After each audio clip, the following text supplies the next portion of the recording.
the end of the video, you should be able to, first, increase understanding of culturally mediated communication phenomena. Second, to increase awareness of people all over the world. And third, to dispel negative stereotypes and personal biases about different groups. And last, you will be able to recognize the importance of cultural diversity. I'd like to share with you the cultural differences in communication with examples with you. Body language in space. Body language in space accounts for about 55% of communication. In situations where there is language barrier, that percentage becomes even higher. That's why it's important to be aware of the type of body language you use in cross-cultural communications. If you get it wrong, you can end up unintentionally sending the wrong messages. Addressing people. First impressions are everything, so it's essential that you get things right from the first point of communication. That means addressing people is an appropriate manner. Find out whether it's more acceptable to use someone's first name, surname, or title before reaching out to them. Some cultures do this more formally than others. For example, in Thailand, it's common for workers to address their bosses as father or mother when business relations are particularly good. Cultural and language barriers. Effective communication can be difficult when parties don't share a common language. As a result, companies often hire translators to mediate communications between the two to solve the language barriers.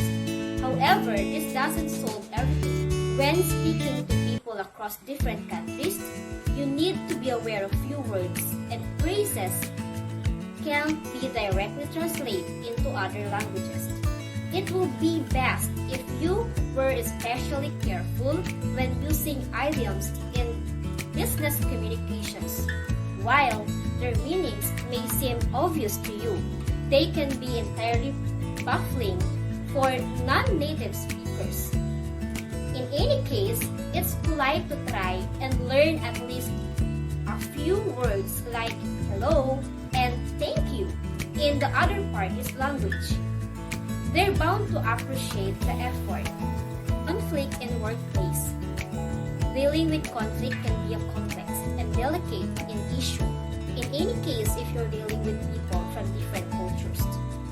When you add language or cultural barriers, they become even more difficult. It's important to be aware of how different cultures respond to these types of situations. Gift giving. In some business, it's common to give gifts. For example, you're visiting a customer or supplier abroad. You might want to bring them a token from your country or something to thank them for hosting you. Before you do so, it's crucial that you read up on the local etiquette with regards to gift giving. Certain gifts may be inappropriate in some cultures.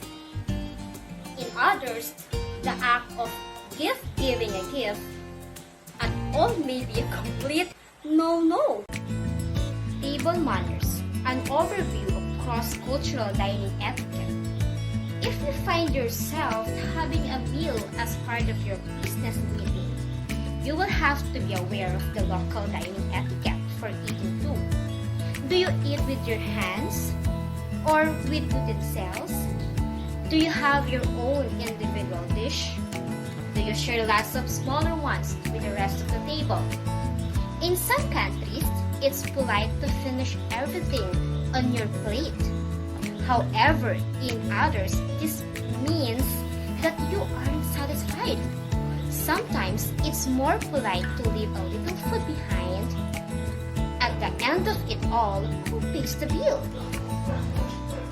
This one can be particularly tricky. These are all things that you will have to think about when you're breaking bread with business partners.